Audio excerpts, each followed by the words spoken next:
Hello, everyone. This is Sunday, April 12th. It's Easter Sunday, 2020.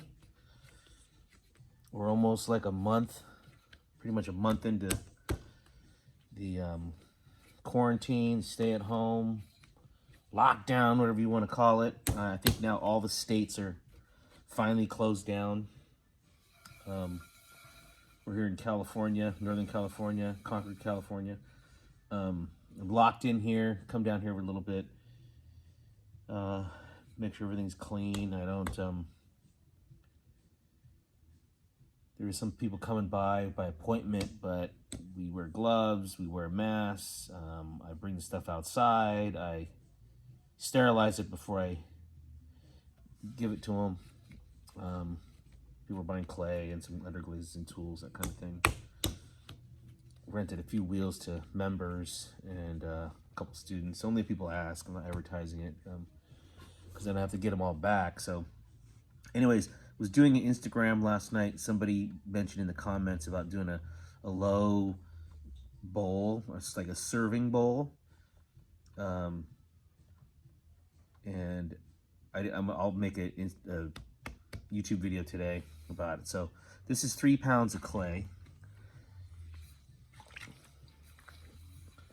It's a stoneware, an iron-bearing stoneware. It has iron spots in it.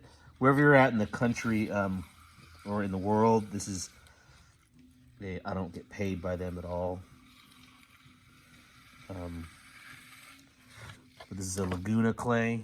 It's made in the City of Industry in Southern California. I think they also have a facility in Ohio, I think. It's called Rodsbod. I think I mentioned that. Used to use it a lot in high school. Used to use this and sold 860 a lot, and then there's a period in there in the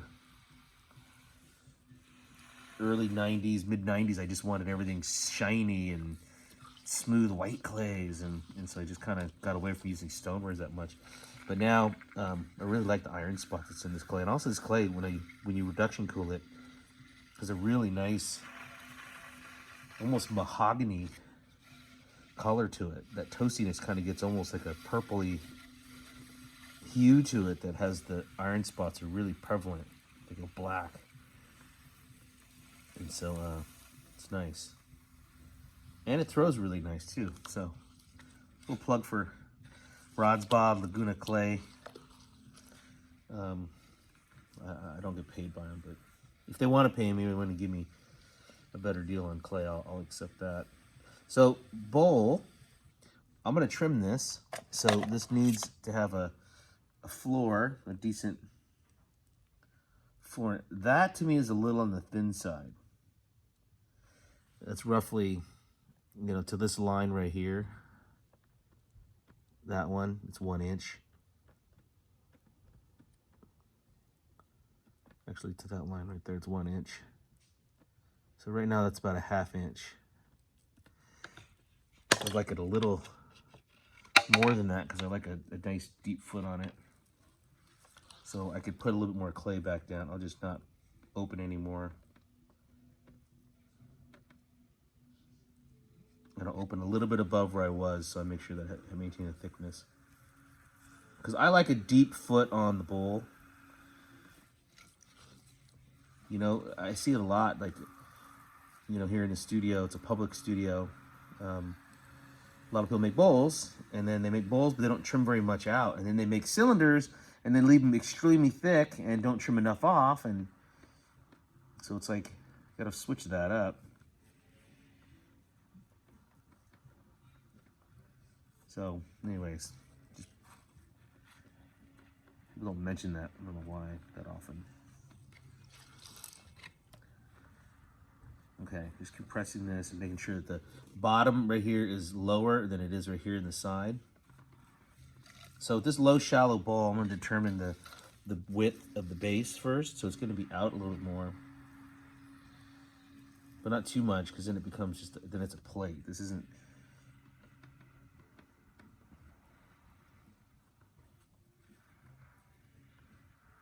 Okay, you can see in there, but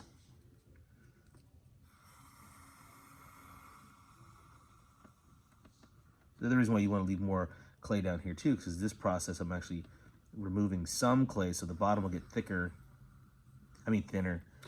And unbeknownst to you, you go to trim it and there's not much left to trim. So, all right, so now we'll bring up the wall.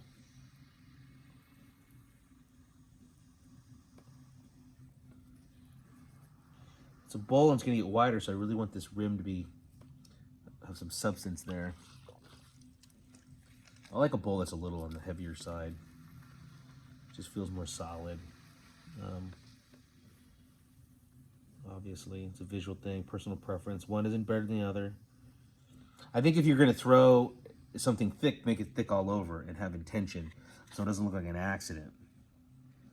I see some bowls and they're heavy and they don't make sense and they're thick, and then the person that made them said, well, I like thick bowls. It's like, okay, well, there's a difference between having a thick bowl and having something where you just couldn't throw or you didn't trim enough off.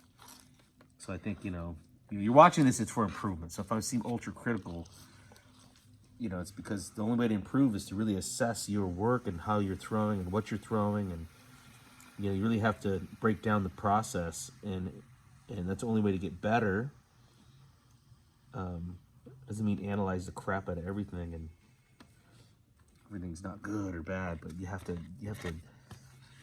have some critical analysis of your work or grow and get better.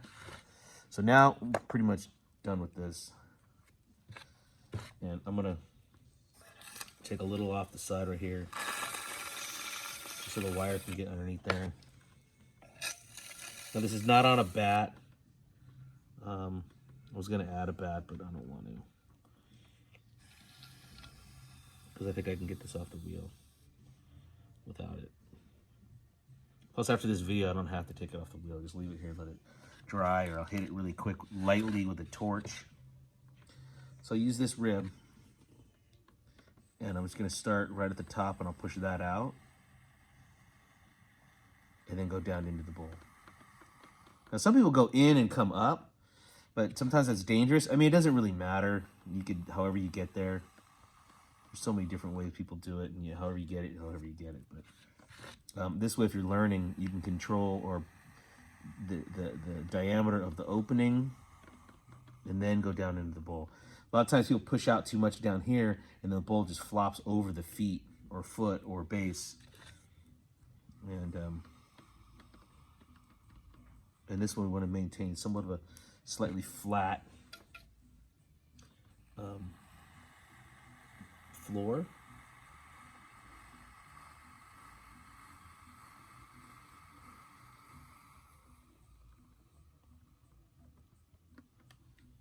Again, I'm focusing on not having this area right in here, or you can see right here in this area here not being lower than right here. This needs to be the lowest point and then gradually come up.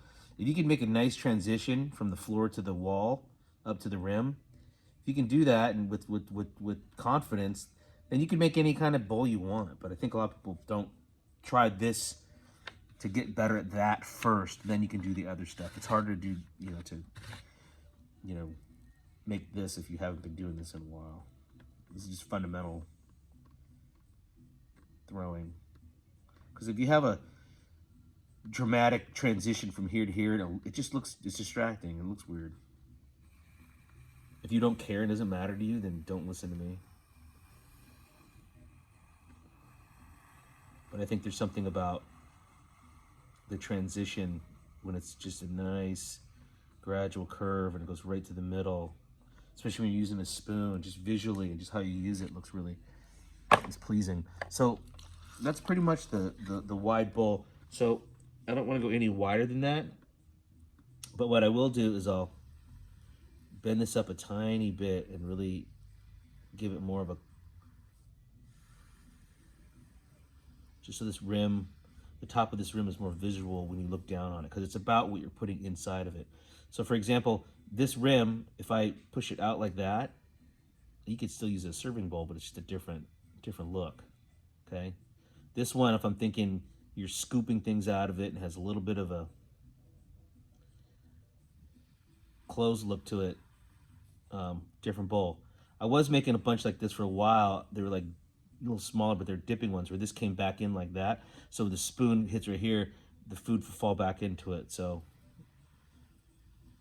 I like those too. I haven't made those, and I should make more of those. But for this one, regular. So the rim is really important. And if you open it up, then the form is more open. If you close it, then the form is more closed. Really changes the look of the bowl. Okay?